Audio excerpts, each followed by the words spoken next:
24 તારીખે એક રિપોર્ટ આવે છે અને શેર બજારમાં ખલબલી મચી જાય છે। આ રિપોર્ટ એશિયાના સૌથી ધનિક વ્યક્તિનો સૌથી ખરાબ સમય લઈને આવે છે। એક સપ્તાહમાં આ બિલિયન ડોલર્સ સંપત્તિ ઘટી જાય છે અને ન માત્ર શેર બજાર પરંતુ સંસદમાં પણ હંગામો મચી જાય છે। વિપક્ષ દ્વારા સરકાર પર પ્રહાર કરવામાં આવે છે। સરકાર દ્વારા કહેવામાં આવે છે કે શેર બજારમાં એવું કંઈ જ નથી કે જેના કારણે રોકાણકારોમાં શંકા ઊભી થાય, પરંતુ આ બધા વચ્ચે અનેક સવાલો ઊભા થાય છે કે વાસ્તવમાં તેનાથી શું શેર બજારની ફ્લેક્સિબિલિટી, સ્થિરતા પર કોઈ અસર થશે કે કેમ?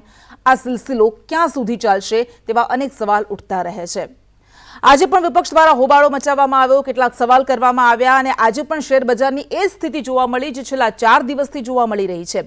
અનેક મુદ્દાઓ પર આપણે ચર્ચા કરીશું। આપણી સાથે ગેસ્ટ પેનલમાં ભારતીય જનતા પાર્ટીમાંથી ઉર્વિશ કંથારિયા જોડાઈ ગયા છે અને કોંગ્રેસમાંથી હિમાંશુ પટેલ જોડાઈ ગયા છે। આ બંનેનું સ્વાગત છે। ઉર્વિશભાઈ, સૌથી પહેલા શરૂઆત આપનાથી કરીએ। વિદેશી ધરતી પરથી આ રિપોર્ટ સામે આવે છે, હિન્ડનબર્ગનો રિપોર્ટ, અને ખૂબ જ ચોંકાવનારા દાવાઓ કરવામાં આવે છે, આરોપ મૂકવામાં આવે છે અને હિન્ડનબર્ગ ત્યાં સુધી તૈયાર થઈ જાય છે કે અમે કોઈ પણ આરોપોનો જવાબ આપવા માટે તૈયાર છીએ, અમે કોઈ પણ કાયદેસર કાર્યવાહીનો જવાબ આપવા માટે પણ તૈયાર છીએ અને એના કારણે શેર બજારમાં જે કકડભૂસ થાય છે છેલ્લા 4 દિવસથી આપણે જોઈ રહ્યા છીએ। એશિયાનો સૌથી ધનિક વ્યક્તિ અદાણી, કે જે અત્યારે વિશ્વના સૌથી ટોપ 10-20માંથી પણ બહાર નીકળી જાય છે, 22મા સ્થાન પર પહોંચી જાય છે, પરંતુ આ બધામાં વિપક્ષ સવાલ ઉઠાવી રહી છે કે શા માટે સરકાર તેમને બચાવવાનો પ્રયાસ કરી રહી છે? સામાન્ય રીતે આપણે જોતા હોઈએ છીએ કે શેર બજાર સેન્ટિમેન્ટથી ચાલતું હોય છે અને ફંડામેન્ટલ્સથી પણ ચાલતું હોય છે, પરંતુ આવી કોઈક જ્યારે વાત આવે છે ત્યારે સેન્ટિમેન્ટ વધારે જોર પકડે છે અને સેન્ટિમેન્ટના આધારે એ પર્ટિક્યુલર ગ્રુપના, અદાણી ગ્રુપના શેરોમાં આપણે ભારે અસર આપણે અત્યારે જોઈ રહ્યા છીએ। પરંતુ આ સાથે ઘણા જનમાનસમાં પ્રશ્નો જે અત્યારે ઉપસ્થિત થાય છે એમાં બે મહત્વના પ્રશ્નો એ છે કે જેવી રીતે 88 સવાલો કર્યા છે હિન્ડનબર્ગે અદાણી ગ્રુપ સામે, એવી રીતે એક જનમાનસમાં એક સવાલ અત્યારે એ ઊભો થાય છે કે આપ જેને ફાઇનાન્શિયલ રિસર્ચ કહો છો, જેને ફોરેન્સિક ફાઇનાન્શિયલ રિસર્ચ કહો છો, તો કોઈ પણ રિસર્ચનું જે પરિણામ આવે એ સામાન્ય રીતે પૂર્ણ વિરામથી પૂરું થતું હોય છે, પરંતુ આમાં 88 સવાલો કરવામાં આવ્યા છે, તો એ રિસર્ચ ક્યાં સુધી, કેટલી અને એમાં તથ્ય કેટલું છે એ પણ એક સવાલ ઊભો થાય છે, કારણ કે રિસર્ચ હંમેશા કન્ક્લુઝિવ હોય છે, જ્યારે આ તો સવાલ ઊભા કરે। તમને લાગે છે કે આ રિપોર્ટમાં કોઈ ખામી હોઈ શકે છે? એવું લાગે છે? પોસિબિલિટી છે, આપણે એવું કહેતા નથી કે ખામી છે, પરંતુ એ હોઈ શકે છે એ વાત નક્કી છે। તો ઉર્વિશભાઈ, એવું શા માટે થાય છે કે હિન્ડનબર્ગ આ રિપોર્ટ આપે છે, સામે અદાણી 400 કરતા વધારે પાનાનો જવાબ આપે છે, પરંતુ તેમ છતાં રોકાણકારોની વિશ્વસનીયતા આ રિપોર્ટ તરફ વધારે જાય છે, જે છેલ્લા 4 દિવસથી આપણે જોઈ રહ્યા છીએ? જેવી રીતે મેં આપને કહ્યું કે સેન્ટિમેન્ટ અને ફંડામેન્ટલ્સ બંને રીતે રોકાણકારો ચાલતા હોય છે, પરંતુ આવી પરિસ્થિતિમાં સેન્ટિમેન્ટ વધારે કામ કરતી હોય છે। એટલે સેન્ટિમેન્ટને આધારે જે ચઢાવ ઉતાર થાય છે એ પરિસ્થિતિમાં આપણે અત્યારે મુકાયા છે, પરંતુ એની સાથે કૃષ્ણાજી એક વાત પણ ઓબ્ઝર્વ કરવાની ખૂબ આપણે જરૂર છે કે ઓવરઓલ જે સ્ટોક માર્કેટ છે, ઓવરઓલ સ્ટોક માર્કેટ લગભગ જળવાઈ રહ્યું છે। એનું કારણ એ છે કે ફંડામેન્ટલી ભારત અત્યારે સારી રીતે આપણે અર્થતંત્રની દિશા પકડી રહ્યા છે। બિલકુલ। હિમાંશુભાઈ પાસેથી આપણે જવાબ મેળવી લઈએ। હિમાંશુભાઈ, કોંગ્રેસ સહિતના વિપક્ષ નેતાઓ કહી રહ્યા છે કે આ તો અમૃતકાળનું સૌથી મોટું કૌભાંડ છે, મહાકૌભાંડ છે અને લોકોને ઠગવામાં આવી રહ્યા છે, લોકોના પૈસા સાથે ખેલ કરવામાં આવી રહ્યો છે, કારણ કે LIC અને SBI એ પણ રોકાણ કર્યું હતું। તો આપને એવું શા માટે લાગે છે કે આ જે રીતે હિમાંશુભાઈએ કહ્યું કે આ સેન્ટિમેન્ટના આધાર પર ચાલી રહ્યું છે, તમને કેટલું વિશ્વસનીય લાગે છે આ રિપોર્ટ?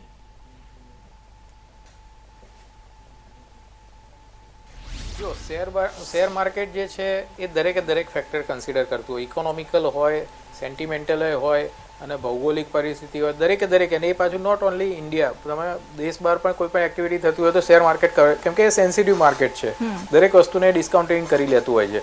પરંતુ જે પ્રશ્ન આવે છે કે હિન્ડનબર્ગના રિપોર્ટનો, તો જેમ ઉર્વિશભાઈએ કીધું કે ક્વેશ્ચન માર્ક છે અને અલ્પવિરામ નથી, તો એ થોડું હાસ્યાસ્પદ વસ્તુ લાગે છે કે આજે ક્વેશ્ચન માર્ક્સ નથી. એ લોકોએ તો એમને ચોખ્ખું કીધેલું છે કે અમે તો અમારી જે ફર્મ છે શોર્ટ સેલર્સ છે, હેજર્સ ફર્મ્સ છે, અને આ જે બધી વસ્તુઓ અમે ઇન્વેસ્ટિગેટ કરી જઈએ છીએ અને પછી અમે આવી રીતના માર્કેટમાં શોર્ટ સેલિંગ પણ કરતા હોઈએ છીએ અને એમના રિપોર્ટમાં એમના વેબસાઇટ ઉપર કરી લીધેલું છે. પરંતુ જ્યારે વસ્તુ આવે છે કે જે આ ક્વેશ્ચન રેઝ કર્યા, એમણે રિપોર્ટના ફોર્મમાં ક્વેશ્ચન રેઝ કર્યા છે અને ડેટા સાથે આપેલું છે, પણ તો આના મલ્ટિપલ ઇફેક્ટો કેમ થઈ? યુકેના જે એક્સ પ્રેસિડેન્ટ પ્રાઇમ મિનિસ્ટર હતા બોરિંગસન, એમના બ્રધરે એક connected company Elara INC Pittsburgh INC capital INC company હતી, એમાંથી રાજીનામું આપવું પડ્યું. એ અદાણીની એ કંપનીમાં ડિરેક્ટર હતા. પછી બીજી બધી ડાઉ જોન્સમાં આજે ત્યાં આ અદાણીના જે શેર્સ છે એમને ડીલિસ્ટ કરેલા છે ત્યાંના માર્કેટમાંથી. તો કંઈક છે ત્યારે જ આ વસ્તુ ઊભી થઈ. જો કોઈ પણ વસ્તુના કોઈ ફંડામેન્ટલ્સ વગર જ કોઈ કે એમનેમાં સ્ટેટમેન્ટ આપેલું હોય તો કોઈ આટલી મોટી કંપનીને ચેલેન્જ ના કરી શકે. બીજું, આ અગાઉ પણ ભાજપના જ નેતા સુબ્રમણ્યમ સ્વામીએ બે વખત આવી રીતના ચેતવેલા હતા કે જે અદાણીનું જે એનપીએ છે, લોનો જે બેંકોએ સેન્કશન કરેલી છે તેના ડેટા ડિક્લેર કરે, પણ હજુ સુધી એ નથી થયું. અને એમને તો ઘણી બધી ગર્ભિત ચેતવણીઓ આપેલી હતી. જ્યારે જે એરપોર્ટોને બધું એમને એલોકેશન્સ કરવામાં આવેલું હતું ત્યારે એમને એક ટ્વીટ પણ હતી. રાહુલ ગાંધી વારંવાર જાહેર સભાઓ સંબોધતા હતા. પ્રોફિટ એનો જે છે જી હિમાંશુભાઈ, રાહુલ ગાંધી જ્યારે વારંવાર જાહેર સભાઓ સંબોધતા હતા દરેક વખતે તમને પહેલા તો બીજેપીના આ પણ હું તમને એ જ કહું છું કે દરેકે તમને એ જ કહું છું, પહેલા તો ભાજપના નેતા કહે છે પછી કોંગ્રેસના નેતા નહીં આવે. એટલે મારો સવાલ તો સાંભળો હિમાંશુભાઈ, મારો સવાલ એ છે નહીં, મારો સવાલ એ છે કે રાહુલ ગાંધી દરેક જનસભામાં એવું કહેતા હતા કે સરકારની અમુક ગણ્યા ગાંઠિયા ઉદ્યોગપતિઓ સાથે સાંઠગાંઠ છે, એમની સાથે જ માત્ર સંબંધ છે, માત્ર ઉદ્યોગપતિઓની આ સરકાર છે. હવે એમાંના જ એક ઉદ્યોગપતિઓનો આ આખો રિપોર્ટ સામે આવ્યો છે. શું એટલા માટે વધારે કોંગ્રેસ આક્રમક છે?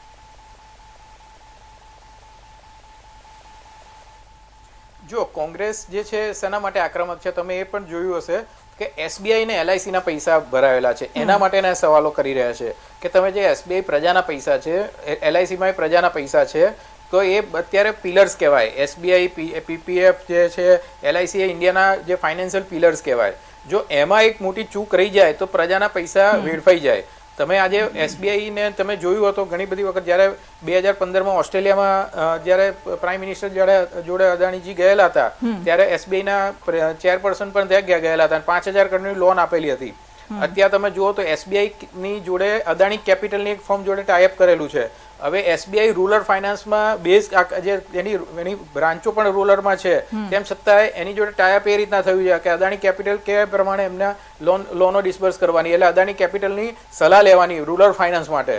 હવે આટલા બધા બિઝનેસો જેને એક્સપિરિયન્સ પણ નથી રૂરલ ફાઇનાન્સનો, એની જોડેથી એસબીઆઈ સલાહ લેશે.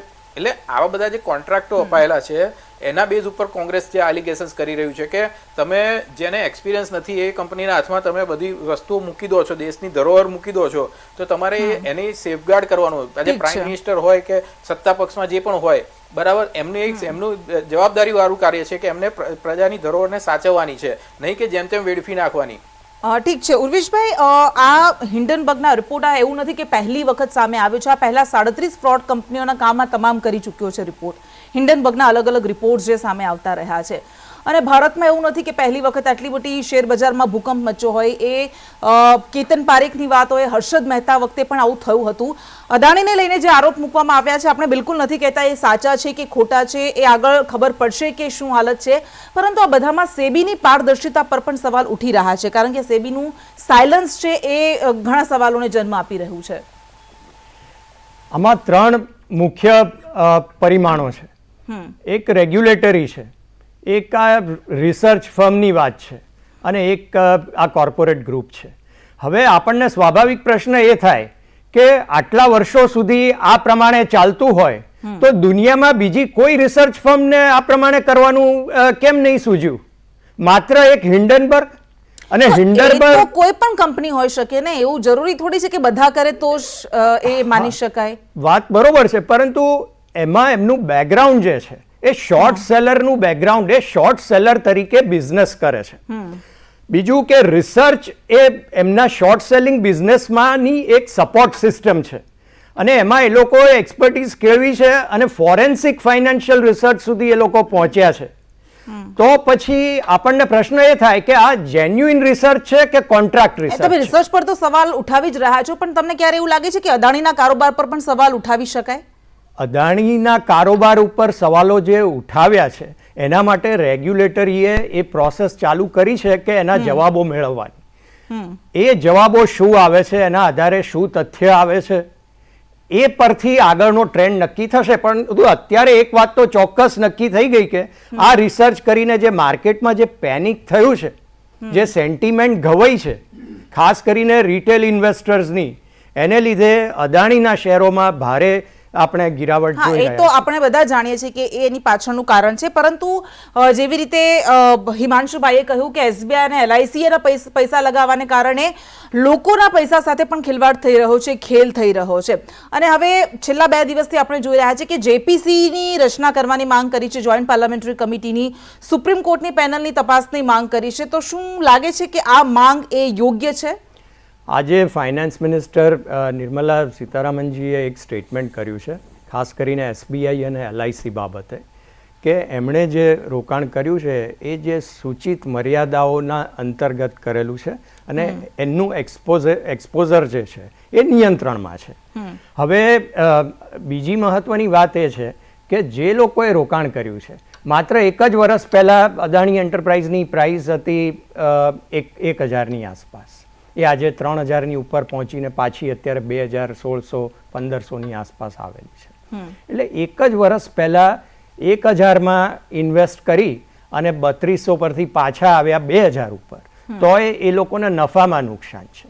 એટલે LIC કે SBI એ પણ એવું લોકોનું પણ કહેવાય છે ને કે જે 20,000 કરોડનો FPO હતો એમાંથી મોટાભાગના એટલા માટે રદ કરવામાં આવ્યું કારણ કે મોટાભાગનું ઇન્વેસ્ટમેન્ટ તો કોર્પોરેટ ઇન્વેસ્ટર્સ અથવા તો ફોરેન ઇન્વેસ્ટર્સ દ્વારા કરાયું હતું. હા, પણ એ રદ કરવા એમાંથી 12% લોકલ હતું.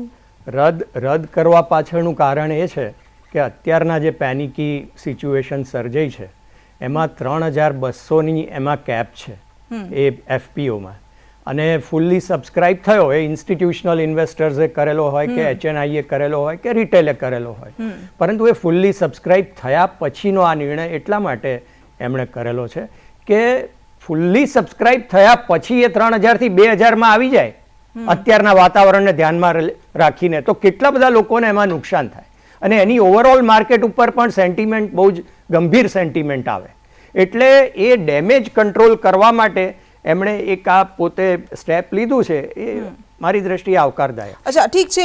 હિમાંશુભાઈ, શું તમને એવું લાગે છે કે આખો જે વિવાદ સામે આવ્યો એના કારણે રોકાણકારોનો ભરોસો ડગમગી ગયો છે, સેન્ટિમેન્ટ્સના આધાર પર શેર માર્કેટ ચાલતું હોય છે, જો આવું ને આવું રહ્યું તો પછી આગળ ખૂબ મોટો ભૂકંપ આવી શકે છે, સુનામી આવી શકે છે, શું તમને એવું લાગી રહ્યું છે?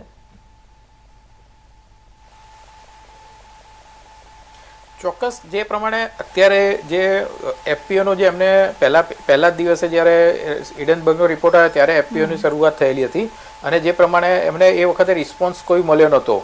હિડનબર્ગના રિપોર્ટના કારણે માર્કેટ 3400નો એ વખતે એમનો ભાવ ચાલતો હતો, ત્યારે 3200ની આજુબાજુમાં સેટલ થયેલો હતો, પણ પછી ક્રમશઃ એ ઘટતો ગયો. એટલે કોઈ પણ ઇન્વેસ્ટર હોય જેમને FPOમાં એમને પાર્ટ લેવાનો હોય તો એ લોકો પહેલાં જોઈએ કે અત્યારે મને 3400માં ભાવ ઓફર કરે છે કંપની અને એનો ભાવ મને 2800માં મળે તો હું શા માટે લઉં?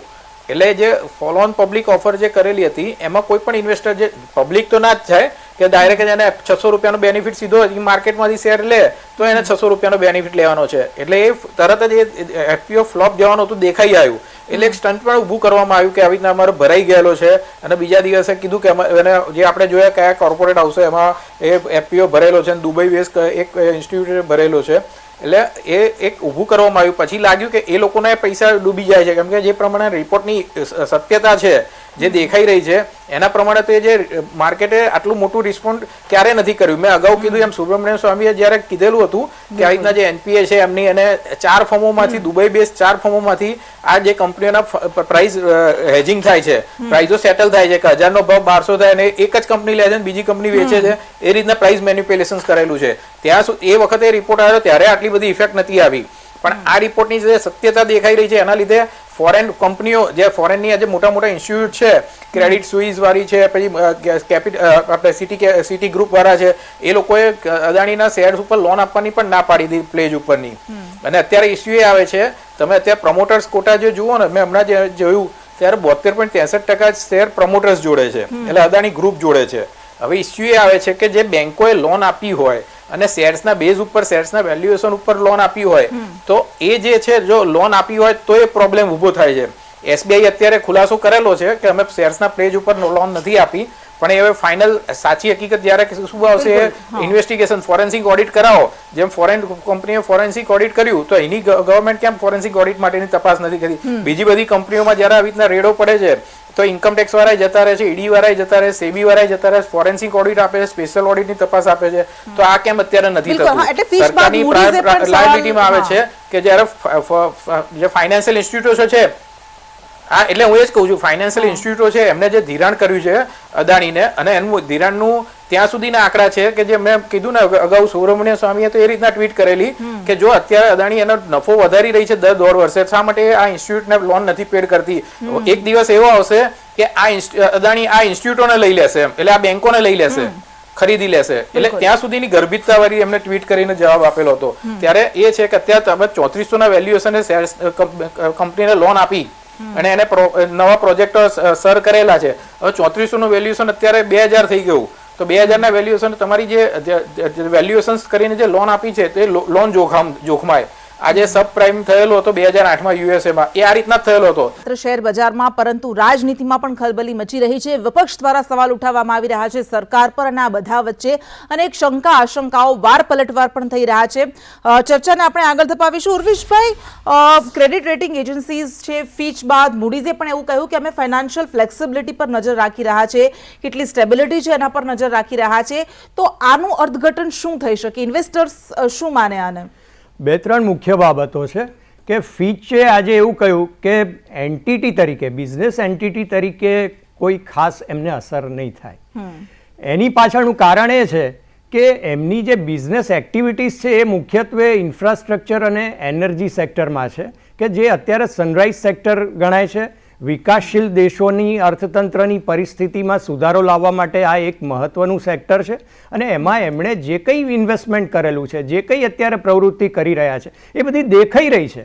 પોર્ટ તો પોર્ટ છે, એરપોર્ટ તો એરપોર્ટ મેનેજ થાય છે, ગેસની લાઇન તો ગેસની લાઇન છે, ઇલેક્ટ્રિસિટી, સોલર એનર્જી, આ બધું વિઝિબલ છે. કોઈ બી પ્રોડક્ટ ઢંકાયેલી પ્રોડક્ટ નથી કે માત્ર એ સ્પેક્યુલેટિવ કરતા હોય. હાર્ડ એક્ટિવિટીમાં એ છે, એ વાત ચોક્કસ છે. શેર બજારમાં જે કંઈ અત્યારે એમના શેરો વધ્યા ઘટ્યા, રિસર્ચમાં સવાલો ઊભા કર્યા છે હિન્ડનબર્ગે, આ બધી બાબતોને આધારે સેન્ટિમેન્ટ ઉપર અસર થઈ છે. હા, આ સેન્ટિમેન્ટના કારણે. હા, બિલકુલ. આપણે સમય ખૂબ ઓછો છે આપણી પાસે. હિમાંશુભાઈ પાસેથી છેલ્લો જવાબ લઈ લઈએ. હિમાંશુભાઈ, ખૂબ સંક્ષિપ્તમાં, સેન્ટિમેન્ટના આધારે શેર માર્કેટ ચાલતું હોય છે અને શેર બજાર જ માત્ર અર્થતંત્ર છે એ બિલકુલ આપણે ક્યારેય ન વિચારી શકીએ. પરંતુ શું તમને લાગે છે કે અત્યારે આખું જે આ ઊભું થયું છે, જે ભૂચાલ આવ્યો છે, એ ટેમ્પરરી છે કે પછી આની લાંબા ગાળાની અસર થશે?